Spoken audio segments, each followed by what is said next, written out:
Olá, pessoal! E hoje a gente teve a segunda fase do vestibular da Unesp, prova que eles insistem em chamar de prova de conhecimentos específicos, embora seja uma prova do tipo teste, aplicada a todos os candidatos, independentemente do curso que você está prestando na Unesp.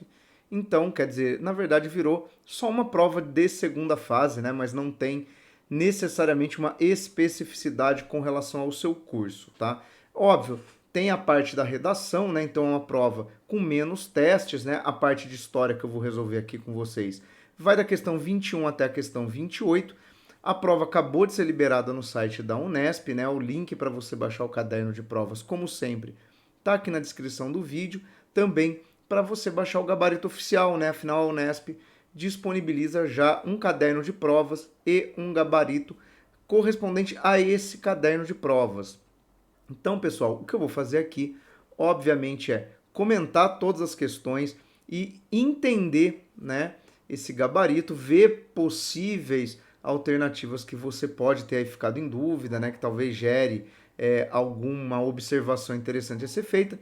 Olhei a prova no geral, né, uma prova bem interessante, as últimas questões, inclusive, né, as duas últimas questões bastante atuais, tá? Temas aí que o pessoal que acompanhou o noticiário, né, aula de atualidade, que estava bem antenado na América Latina e na França, né, na Europa, em questões políticas, teve, obviamente, um desempenho melhor, né, do que quem muitas vezes não se familiarizou com esses temas, mas no geral uma prova dentro daquilo que a gente sempre espera, né?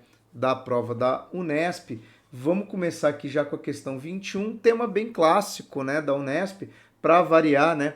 Texto do Jacques Legoff para falar de Idade Média. E aí você vê, o cristianismo aparece em quase todas as fases do ritual feudo-vassálico.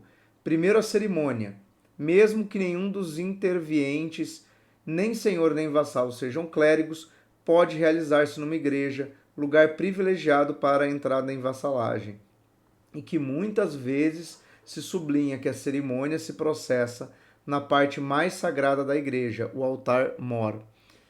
O juramento, que constitui um elemento essencial da fidelidade, é quase sempre prestado sobre um objeto religioso e até particularmente sagrado, a Bíblia ou relíquias. Né? Então, Jacques Legoff, na sua obra Para um Novo Conceito de Idade Média. Né? Pessoal, tema clássico, o ritual feudo-vassálico, ou seja, o ritual em que um nobre se coloca a serviço de outro como homem de armas. Né?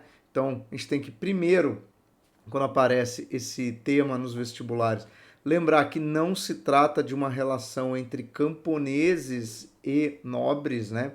Não há uma servidão aqui no sentido da servidão camponesa, mas um vínculo entre nobres, né? Um outro tipo de relação. E aqui ele está falando da questão religiosa desse pacto, né? Assim, na verdade, como quase todos os rituais relevantes da Idade Média. Vamos descer aqui a questão para ver o seguinte. Ao caracterizar um dos rituais principais do feudalismo na Europa no Ocidente medieval, o excerto destaca a submissão dos reis e dos senhores ao poder papal. Mas bom, vamos lá. Primeiro, ele não menciona em nenhum momento a figura de um rei. Ele não menciona o Papa. Então você já poderia descartar este item A. B. Os mecanismos de relacionamento entre senhores e trabalhadores. Olha lá, muita gente pode ter marcado aqui porque confunde vassalagem com servidão, mas não pode ser. A completa descentralização política existente no feudalismo. Mas aqui não é uma relação de política. Né? A relação feudo-vassálica é uma relação de vínculo pessoal, né? Que tem compromissos bélicos, compromissos de aliança, né? Muitas vezes estabelece até vínculos familiares entre esses membros, tem relação com as ordens de cavalaria. Então, olha o D, o vínculo entre compromisso pessoais e compromisso religioso. Porque, na verdade, é isso que o texto está destacando, né? O fato de que o vínculo é feito entre os homens, mas ele é mediado por uma relação que é religiosa. Então, por isso, né, aqui a alternativa D, tá? E o declínio das atividades urbanas durante o período feudal no item E não poderia ser, né? Porque aqui a gente está falando de feudalismo, então a gente está falando da alta Idade Média, e também o texto não está falando em nenhum momento de atividades urbanas, né? Elas declinaram ali no final do Império Romano, justamente na passagem para a Idade Média, e foram retomadas na Baixa Idade Média, ou seja, um momento posterior. Então, o texto não trata de nenhum desses elementos, tá? Então, fica aí a questão 21 como alternativa D, tá? Vamos aqui para o outro lado da coluna de prova, a gente tem a questão 22. Observe a gravura Amazona Americana, incluída no Grande Atlas de Johannes Bleu, de 1666, ou seja, uma obra aqui do século 17. Então nós temos, vamos ver aqui os elementos, né? Nós temos anjos aqui segurando uma faixa, né? Da América, que dá para ver. Aí nós temos aqui também elementos nas nuvens. Aí você, obviamente, tem uma mulher indígena, né? Esta Amazona americana. E aqui nós temos, né, todo um cenário de outros indivíduos, né, uma série de coisas ali acontecendo ao redor. Bom, quando a gente fala de imagens, né, vamos sempre olhar as alternativas e retomar a imagem, né, para ver do que se trata. Essa gravura produzida no século XVII permite identificar, item A, o desenvolvimento de relações religiosas harmoniosas obtidas a partir de contatos firmados entre os conquistadores e as lideranças nativas e o compartilhamento das tarefas cotidianas. Bom, vamos a vários problemas. Primeiro, não há uma harmonia nas relações religiosas, visto que os colonizadores impõem o catolicismo, né? E o compartilhamento de tarefas cotidianas também não. Em muitos casos nós temos a submissão das populações locais a trabalho compulsório, né? Então não poderia ser. Então vamos lá. B. A ambiguidade do imaginário europeu sobre a América expressa na combinação de elementos reais e fabulosos e na percepção de nativos e africanos como escravos e guerreiros. Vamos voltar aqui na imagem, né? Nós temos aqui, né, a Amazônia. Dá para falar da existência, obviamente, de elementos fantásticos, porque você tem aqui, né, em cima toda essa questão. Esse aqui seria um africano, pode ser, mas aqui ao fundo você tem também alguma cena, mas complicado, né? Vamos ver aqui. Consolidação da hegemonia europeia na América manifesta no estabelecimento de padrões de comportamento do velho mundo e na erradicação de tradições nativas. Bom, mas aqui na imagem nós não temos padrões de comportamento do velho mundo, ou seja, padrões de comportamento europeu. Então, não, né? D. Reconhecimento da peculiaridade da fauna e da flora locais, representadas de forma realista, com o intuito de revelar aos europeus as características físicas do novo mundo. Mas a obra nem destaca muito a fauna e a flora, né? Tem aqui um animal e tal, mas confuso, né? Não está muito claro. A presença dos esforços catequizadores na América, caracterizados pela submissão das populações nativas às regras de vestimenta e à ética de trabalho. Bom, mas você não tem isso na imagem, porque ela não está vestida como um europeu. Então, essa questão eu imagino que muita gente ficou catando o que falar. No item B, já vou dizer qual é o problema para mim, porque é o gabarito que a Unesp vai colocar como correto. Para mim tem uma coisa aqui que talvez alguns achem curioso, eu também não consigo ver muito bem na imagem, né?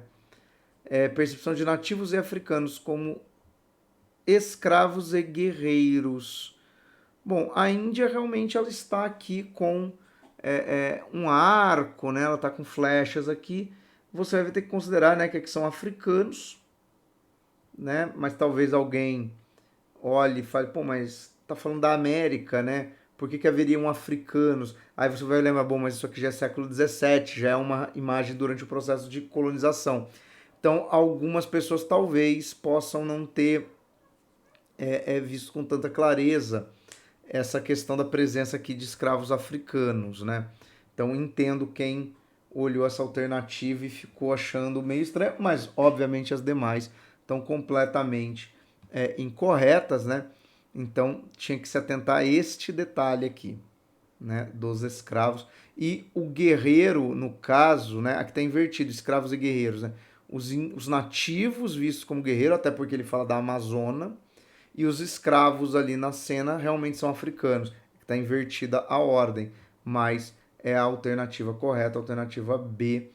Então vamos aqui para a próxima questão, que é a questão 23. Se a minha imagem por acaso estiver piscando, pessoal, não acho que é problema aí do seu aparelho, não. Eu acho que as conexões aqui da minha câmera já estão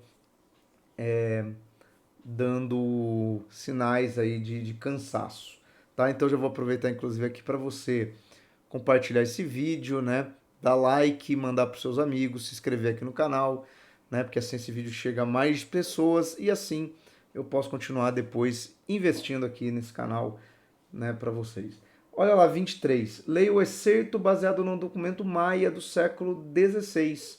Olha lá, de novo, o tema aí dos indígenas, né, no processo colonizador. Esse é o princípio da concepção dos humanos, de quando se buscou o que deveria compor a carne do homem. De Paxil, né, lugar da fenda, Caiá, de água amarga, esse é o nome. Vieram as espigas de milho amarelo e as espigas de milho branco. E esses são os nomes dos animais do que trouxeram a comida. Iaque, raposa cinzenta, util, coiote, quel, periquito, ró, corvo. Esses 4 animais lhes deram a notícia das espigas de milho amarelo e das espigas de milho branco.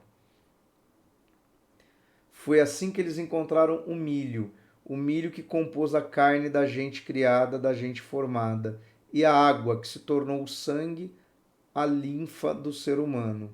E então puseram em palavras a criação, a formação de nossas primeiras mães, de nossos primeiros pais. De milho amarelo, de milho branco, se fez sua carne, apenas de alimentos fizeram os braços e as pernas do ser humano. Então, né, aqui um texto que está falando, né, do surgimento tanto do milho, né, como dos homens e essa relação da natureza, né, nessa formação.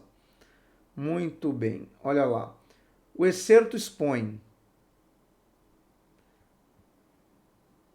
a uma visão estereotipada da criação humana que contraria preceitos básicos do pensamento científico da época. Bom, mas quem está falando isso são os maias, né? Você está falando, obviamente, de algo que é dentro da sua cultura.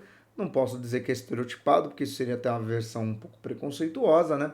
E que conhecimentos científicos da época a respeito do surgimento do homem? Porque, por exemplo, na Europa, nessa época, se acredita em criacionismo, né? Adão, o homem feito do barro.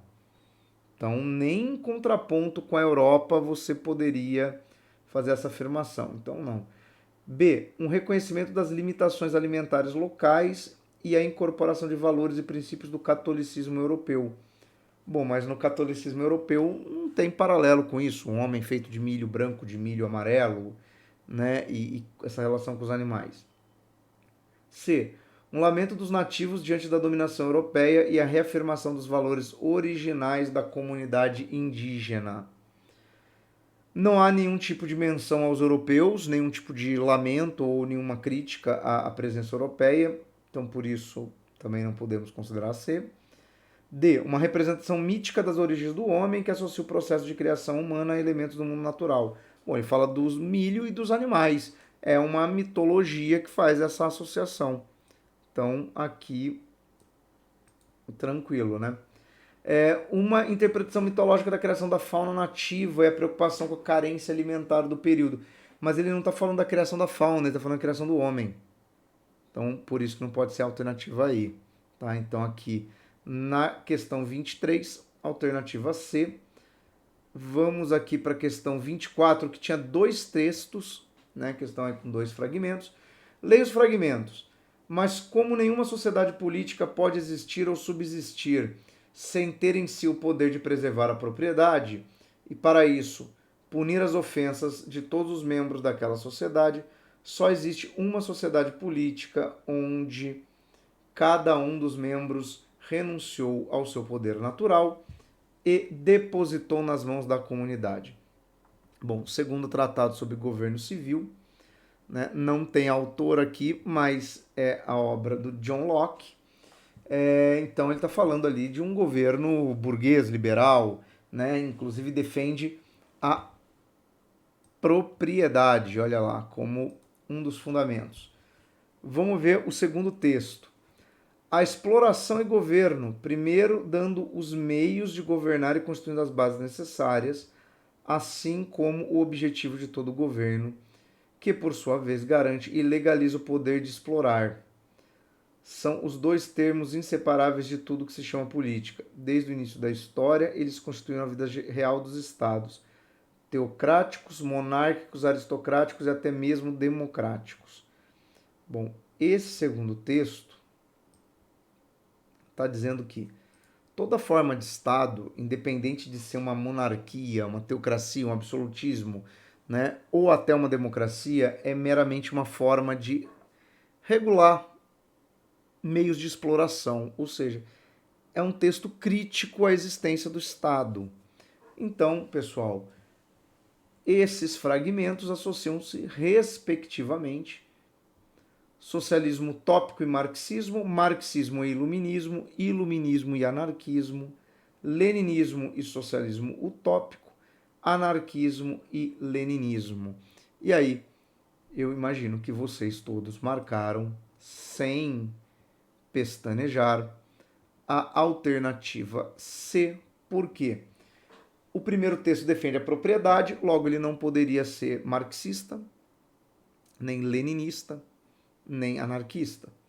Socialismo utópico ainda tem uma questão um pouco, né, da propriedade, mas não é vista da mesma forma, então você também teria que excluir.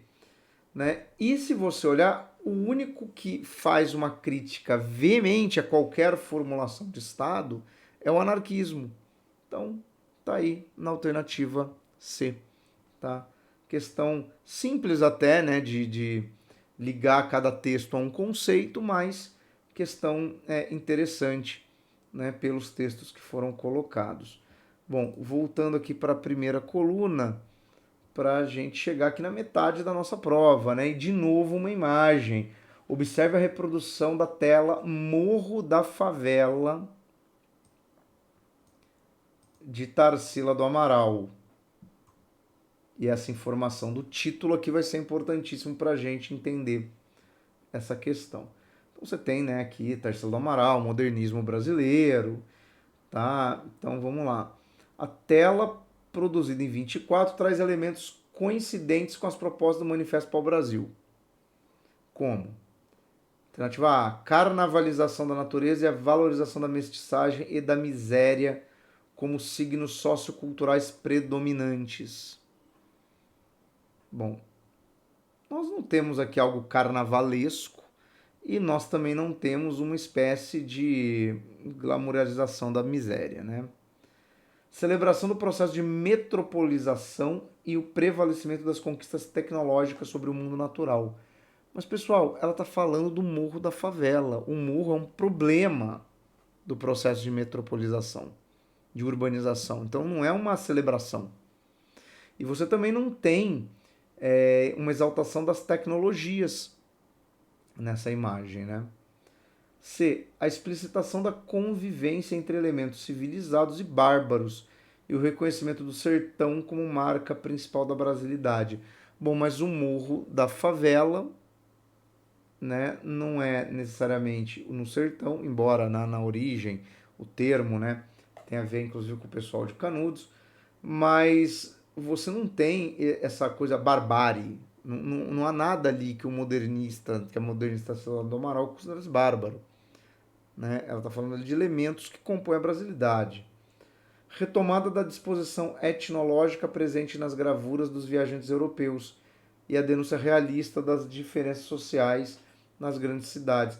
Bom, mas, de novo, não é uma obra que tem como propósito ser uma obra de naturalista, que teria que, por exemplo, ter um realismo estético, né? Então sobra aí representação de uma cena cotidiana do meio urbano, sim, porque já é um meio urbano, uma favela, e a simplificação dos traços do personagem, dos elementos naturais. Sim, aí tem muito a ver com a estética modernista, né? Que é essa coisa, né, mais simplificada dos traços, né? Então sobra aí para a questão 25, alternativa aí. E aqui pegando na outra coluna, questão 26, leia o depoimento dado por Lúcio Costa em 74. Lúcio Costa, que é o arquiteto, né, que faz o plano diretor, né, quer dizer, faz o plano piloto, faz o traçado de Brasília, define aonde que será a Praça dos Três Poderes, os ministérios, né, define a parte urbanística do Rio de Janeiro. Interessante, né, as duas questões, falando aqui de problemas urbanos na mesma sequência. Primeiro, essa massa sofrida do nosso povo, que constituiu o baldrame da nação e que para cá fluiu, a fim de realizar uma obra num prazo exíguo, com sacrifícios tremendos e grande idealismo, apesar de ter sido atraída inicialmente pela necessidade do dia a dia de conseguir algum dinheiro para suas famílias. Esse lastro, essa população que afluiu e aqui está, não quis voltar.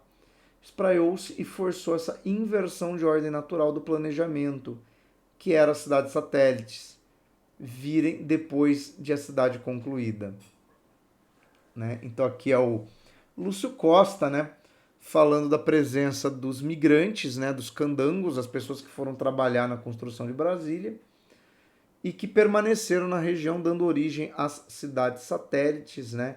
E aí ele fala, né, da inversão, né? Porque ele planejou uma cidade e a dinâmica da população acabou criando outras cidades no entorno, fora do que ele havia planejado. Então, ó, esse depoimento se refere a dois componentes importantes da construção de Brasília. Então, vamos lá. A. O deslocamento de trabalhadores oriundos principalmente do Nordeste para o Planalto Central. Sim, os candangos, né? Vieram ali norte de Minas, Nordeste, norte do Brasil, mas Nordeste principalmente. E a redefinição do plano urbano original, que precisou incorporar áreas de moradia popular. Pode ser. B. Compromisso social do governo federal liderado por uma burguesia nacionalista e o desenvolvimento de programas sociais que permitiram a melhoria das condições de vida e trabalho no Planalto Central. Não, porque essas pessoas viveram ali em condições muito precárias durante toda a construção, inclusive, e durante muito tempo as cidades satélites foram, né, na sua totalidade, vistas como lugares suburbanizados. Hoje algumas, né, têm condições muito diversas, né? Acelerado crescimento populacional gerado pelas boas condições de vida na nova capital e as novas oportunidades oferecidas pelo governo federal, que desenvolveu o programa de requalificação profissional. Não também. As pessoas foram atraídas para lá por uma necessidade de trabalhar e porque vinham de condições muito mais precárias. Início dos processos de migração internos provocados após a inauguração da nova capital e a ampliação da oferta de empregos na indústria, que levou trabalhadores do sul e sudeste para a região central. Bom, aqui está totalmente equivocado também. Primeiro, que não há empregos industriais naquela região. Segundo, que a migração não foi provocada pela inauguração da capital, mas pela obra. Então, está incorreto.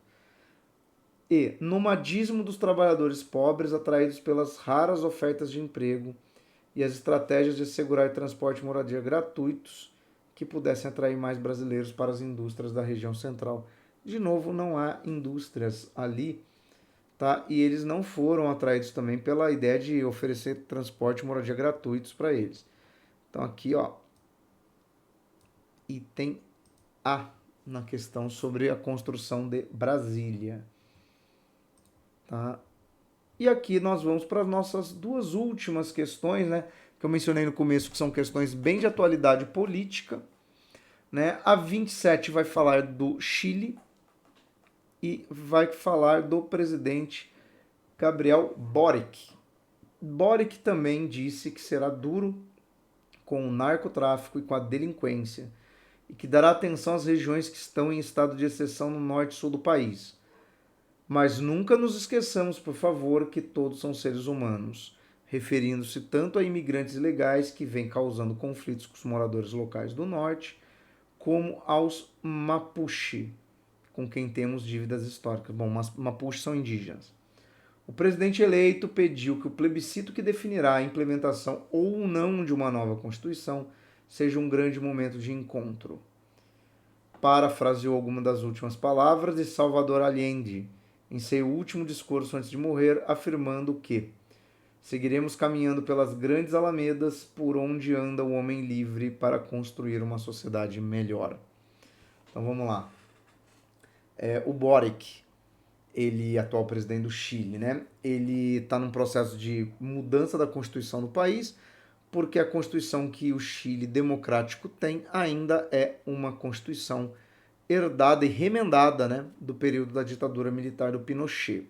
Salvador Allende, o último presidente do Chile antes do período ditatorial, né, assassinado durante o golpe de Estado em 73, né, presidente que, assim como o João Goulart no Brasil, né, era acusado pelas elites do Chile, pelo capital internacional, pelos interesses, né, dentro daquele contexto de Guerra Fria, de ser um comunista. Então, aqui ele faz várias referências, né, a esse processo de transição histórica do Chile. Né? Silvio Colombo, Boric toma posse como presidente do Chile e cita Allende em discurso, Folha de São Paulo, né, 2022. Então, é um artigo deste ano, né? Vamos lá. Matéria jornalística sobre a posse de Gabriel Boric na presidente do Chile revela que o novo presidente defende princípios da Constituição promulgada durante o período militar chileno. Não, porque ele prevê a mudança dessa Constituição. Reafirma o mito da relação harmoniosa entre brancos e nativos sul-americanos. Também não, porque ele afirma que existe uma dívida histórica a ser reparada com os Mapuche. Ou seja, ele reconhece a violência, ele reconhece que houve uma série de problemas nisso que o governo vai tentar, de alguma forma, compensar, né, fazer alguma política de reparação. C. Endossa a intolerância de parte expressiva da população ao crescimento da imigração no país. Não, porque ele inclusive fala, né, que temos ali que rever a questão dos imigrantes, embora eles causem uma série de problemas, há de se achar alguma solução que não seja de intolerância. Associa-se ao recente avanço eleitoral da direita latino-americana. Então, mas o Gabriel Boric é um candidato de esquerda, tanto que ele cita o Salvador Allende de forma positiva. Então, pretende recuperar parte da tradição histórica de luta dos socialistas chilenos. Alternativa E. Então, fica aí para quem acompanhou a política, né, latino-americana recentemente e acompanhou os noticiários, né, dava para fazer essa questão aí com tranquilidade. 28, última questão, né, dessa prova na minha área. Então, olha lá, em 2017, a campanha de Marine Le Pen havia focado principalmente no combate à imigração e na defesa de um Frexit. Olha que interessante aqui o contraponto do Boric com a Le Pen. Né? Le Pen que tenta várias vezes, né, ser eleita presidente na França, né, foi derrotada recentemente, né, na reeleição aí do Emmanuel Macron, que para quem assistiu a final da Copa do Mundo ontem, né, depois da derrota da França para a Argentina, né, foi lá dar palestrinha no vestiário, uma coisa completamente desnecessária, e ficou lá distribuindo medalha no palanque da FIFA lá. Então, né, Macron aí, né, tendo seus momentos de Zé Palestrinha. Mas ele derrotou a Marine Le Pen. Bom, agora as agendas anti-imigração e anti-União Europeia e anti-Islã, bandeiras tradicionais de Le Pen, passaram a ser abordadas com vocabulário menos explícito, em alguns casos adotando a linguagem dos defensores do Estado laico e até do feminismo. Com o choque causado pela guerra da Ucrânia, ela ainda tratou de minimizar sua adoração pelo presidente russo Vladimir Putin, embora seu partido, o Reagrupamento Nacional, tenha por anos cultivado os lados próximos com o Kremlin. Vamos lá, né? A Le Pen, ela, ela é contra, né, muçulmanos, essa imigração islâmica, e aí ultimamente ela usou esse argumento, né, de que a presença de uma imigração islâmica ameaça o Estado laico francês, né, de que o islamismo é uma religião que oprime as mulheres, ou seja, ela está tentando vender o mesmo discurso, só que dentro de termos que aparentemente parecem moderados, né? E ela é ultranacionalista, assim como Putin. Críticos de Le Pen apontam que a forma pode ter mudado, mas o conteúdo permanece o mesmo. Seus fundamentos não mudaram. É um programa racista que visa dividir a sociedade e é muito brutal. É um programa de saída da Europa, embora ela não diga claramente, afirmou Emmanuel Macron recentemente. Né? França terá segundo turno entre Macron e Le Pen, né? Matéria aí do Deutsche Welle, também agora de 2022. Bom, ao apresentar discordâncias entre as duas candidaturas à presidência francesa em 2022, o Acerto associa a candidatura D. Então vamos lá. Macron a movimentos de oposição ao projeto de unificação europeia. Não, mas o texto em nenhum momento fala que o Macron é contrário à União Europeia. Quem é contrário à União Europeia é a Le Pen. O Frexit é uma alusão ao Brexit, né? A saída do Reino Unido, né? Dos britânicos da União Europeia, coisa que ela defende para a França. Marine Le Pen é pautas e propostas tradicionais do neofascismo francês. Sim, vamos dar nome aos bois. Marine Le Pen é a grande defensora de pautas fascistas na França. Né? Eu, inclusive, tenho essa coisa neofascismo. É fascismo. Vamos usar o termo. Uma fascista do século XXI. Tá? Né? Obviamente, o fascismo não é só ser um cosplay de nazismo e odiar judeus e coisa do gênero, né? Mas a Le Pen é isso, né? Marine Le Pen pela ampliação de direitos civis e programas sociais, não, ela quer negar isso a um monte de gente. Emmanuel Macron a um ideário católico em função de sua crítica direta ao islamismo, não, quem faz isso é a Le Pen.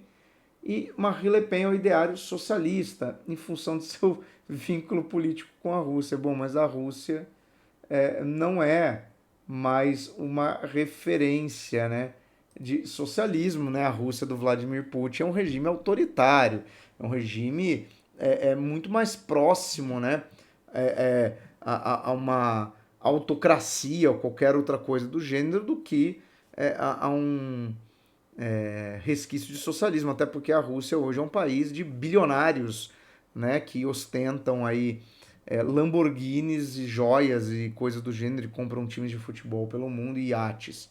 Então, né, e o Putin é um governo extremamente corrupto, inclusive, né? Então não tem nada a ver com a União Soviética, né? Embora também fosse corrupta, né, e tivesse seus problemas.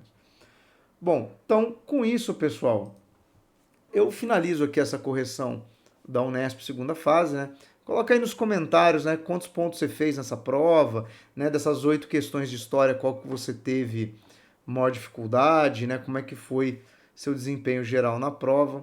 E eu vou deixar aqui do lado, né, como sempre, link para as resoluções da FUVEST, da Unesp e da Unicamp, né, das estaduais paulistas, porque se você estiver vendo esse vídeo como parte aí do seu projeto de estudos, você me encontra aí também nessas outras resoluções.